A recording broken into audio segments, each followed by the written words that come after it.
नमस्कार, जय भीम, नमो बुद्धाय. मी संदीप जाधव आणि आपण बघत आहात द सम्यक लाईव्ह. आता आपण रायगड जिल्ह्यातील कर्जत तालुक्यातील कोंढाणे बुद्ध लेणी जवळ आहे. तुम्ही इथे बघू शकता, इथे बॅनर लागलेला आहे, कोंढाणे बुद्ध लेणी, कोंदिवडे तालुका, कर्जत जिल्हा रायगड. आणि कोंढाणे लेणी हा इसवी पूर्व 2ऱ्या शतकातील थेरवाद असे काही लिहिलेलं आहे. शिलालेख क्रमांक 1 तसेच शिलालेख क्रमांक 2 तुम्ही बघू शकता. इथे शिलालेख क्रमांक 2, इथे शिलालेख क्रमांक 1. आणि हा शिलालेख अस्पष्ट असल्यामुळे याचे वाचन झालेले नाही असे सुद्धा इथे लिहिण्यात आलेले आहे. तसेच इथे लेणी क्रमांक 1 मुख्य चैत्यगृह हा समोरचा चैत्यगृह असून मुख्य भग्न जराजीर्ण यश शिल्प असे ते लिहिण्यात आलेले आहे. तुम्ही बघू शकता, हा पुरातत्व विभागाचा हा जो बॅनर आपल्याला बघायला मिळतो. आणि तुम्ही इकडे जर बघितला तर इथून सरळ आपल्याला वरती जाण्यासाठी पायऱ्या दिसत आहेत. तर या पायऱ्याने आपण वरती जाऊया सरळ. आणि या पायऱ्या आपल्याला समोर सरळ ही बुद्ध लेणी बघायला भेटेल. ही बुद्ध लेणी सम्राट अशोक कालीन बनवलेली आहे. आणि बघू शकता, इथे तुम्ही आता काही पर्यटक सुद्धा येत आहेत. पावसाळ्यामध्ये पर्यटकांची संख्या जास्त असते. आणि ह्या लेणी कर्जत पासून थोड्याशा अंतरावर ही लेणी आहे. तुम्ही जे माझ्या पाठीमागे जे स्ट्रक्चर बघत आहात ते सम्राट अशोककालीन असून इथे तथागत गौतम बुद्धांचे जे रेखाटलेले चित्र बघायला मिळत आहेत ते चित्र अजूनही तसेच आहेत. तुम्ही बघू शकता, इथे माझ्या या बाजूला पूर्ण जंगल आहे आणि इकडे थोडीशी गुफा टाइप दिसत आहे. इकडे काही पर्यटक आहेत आणि पर्यटक असून इथे अत्यंत असं चांगलं वातावरण, शांत वातावरण आपल्याला बघायला मिळत आहे. आता आपण लेणीच्या आतमध्ये आहोत आणि तुम्ही चारी बाजूला बघू शकता हे जे स्ट्रक्चर आहे हे कशा पद्धतीने तयार केलेलं आहे. पूर्ण तुम्ही बघू शकता. या लेणीचं काम आपल्याला अर्धवट असं बघायला मिळत आहे.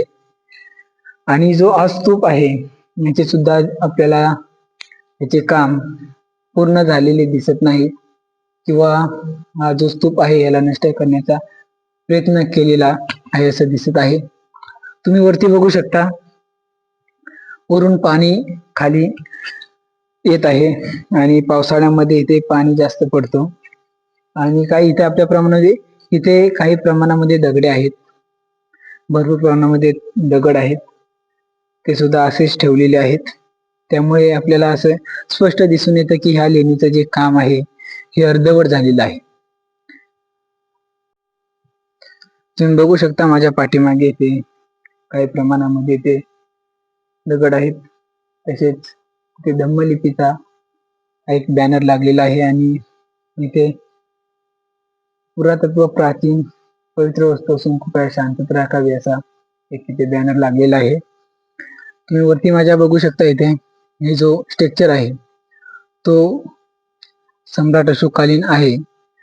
जो स्ट्रक्चर आहे तो पूर्ण दगडामध्ये कोरलेला आहे आणि आहे तसाच तो आहे. तसंच इकडे जर तुम्ही बघितलं तर इकडे एक चैत्यगृह आहे, त्याचं सुद्धा अर्धवट काम झालेलं दिसत आहे आणि इकडे पाणी येत आहे असं दिसत आहे. तुम्ही बघू शकता इथे वरती चैत्यगृह आहे, इथे काही पायऱ्या आहेत, त्यांचं सुद्धा काम अर्धवट झालेलं आहे किंवा त्या पायऱ्या तुटलेल्या आहेत असं दिसत आहे. आणि वरती आलात तर बघायला भेटेल तुम्हाला चैत्यगृह आहे, एकदम पूर्ण दगडामध्ये कोरलेला आहे. आणि इकडे काही जे पर्यटक आलेले आहेत ते सध्या आराम करत आहेत. आणि बघू शकता इथे ह्याच्या खोल्या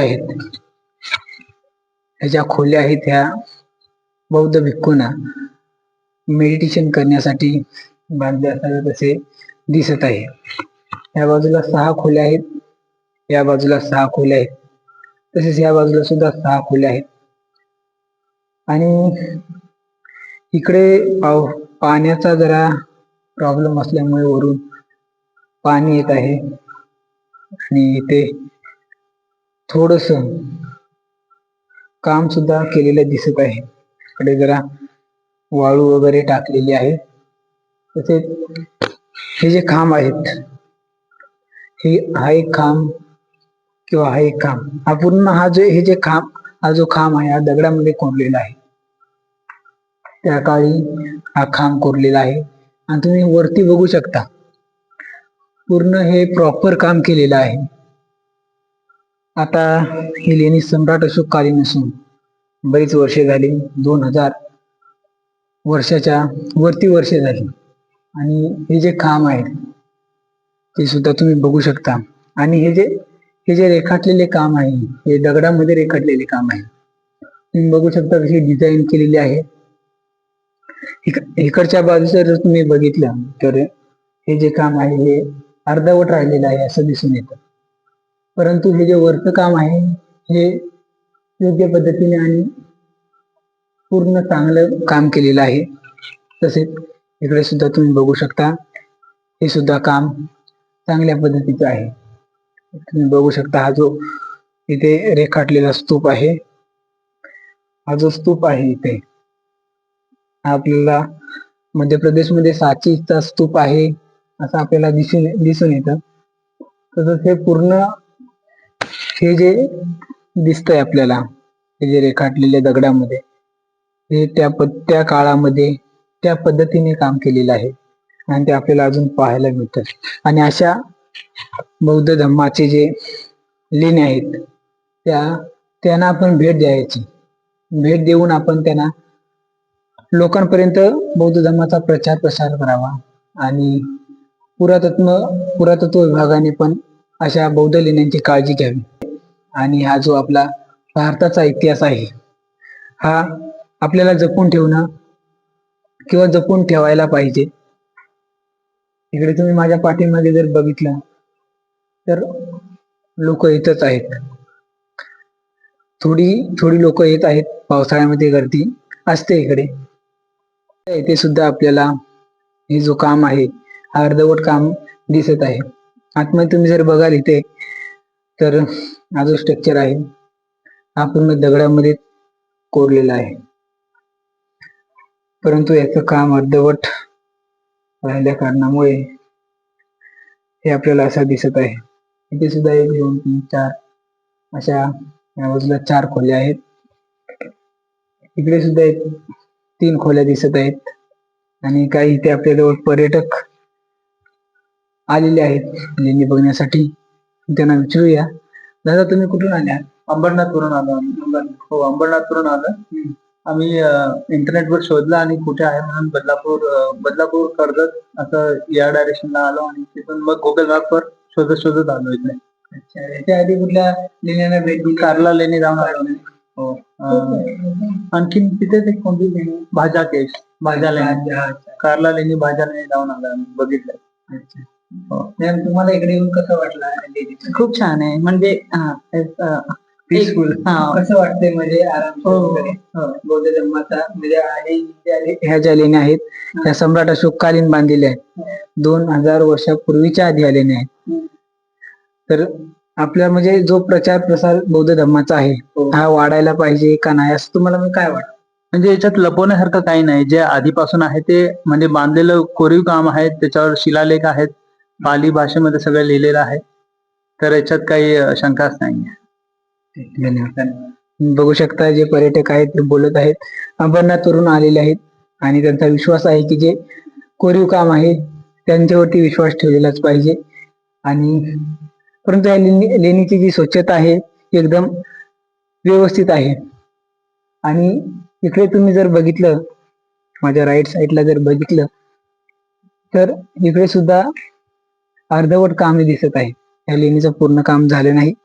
इकडे ज्या आपल्याला जाण्यासाठी पायऱ्या दिसत आहेत त्यांच्यावरती पाणी वरून येत आहे. हे पाणी पावसाचं असून पावसाळ्यामध्ये इथं पर्यटकांची संख्या ही जास्त असते, कारण वरून हा मोठा धबधबा हा वरून पडत असतो. आणि तुम्ही माझ्या पाठीमागे जर बघितलं तर त्या पाठीमागे जी जाळी लावलेली आहे, त्या जाळीमध्ये आपण बघूया काय आहे. आणि या लेणीला आपण अवश्य भेट द्या. ही लेणी कर्जत मध्ये कोंडाणी लेणी म्हणून प्रसिद्ध आहे. तुम्ही गुगल वरती किंवा सोशल मीडियावरती जरी सर्च केला तरी ही लेणी तुम्हाला मिळेल आणि माहिती सुद्धा भेटेल. तुम्ही बघू शकता ही लेणी, इथे या लेणीमध्ये इथे पाण्याची टाकी ही आपल्याला बघायला मिळत आहे. सध्या तर इथे जाळी लावलेली आहे आणि तिथे आपल्याला 2 खोल्या दिसत आहेत. या बाजूला जर तुम्ही बघितला तर इकडे जाण्यासाठी मार्ग नाहीये, इकडे जाण्यासाठी मार्ग नाहीये. आणि जर तुम्ही वरती बघितला तर ही दगडामध्ये पूर्ण कोरीव काम आहे. हे दगडामध्ये म्हणजे दगड तोडून हे काम तयार केलेलं आहे आणि पर्यटक सुद्धा इकडे येत असतात. आणि इकडे तुम्ही सुद्धा या. आपला जो बौद्ध धर्माचा वारसा आहे हा आपल्याला जपायला पाहिजे. धन्यवाद.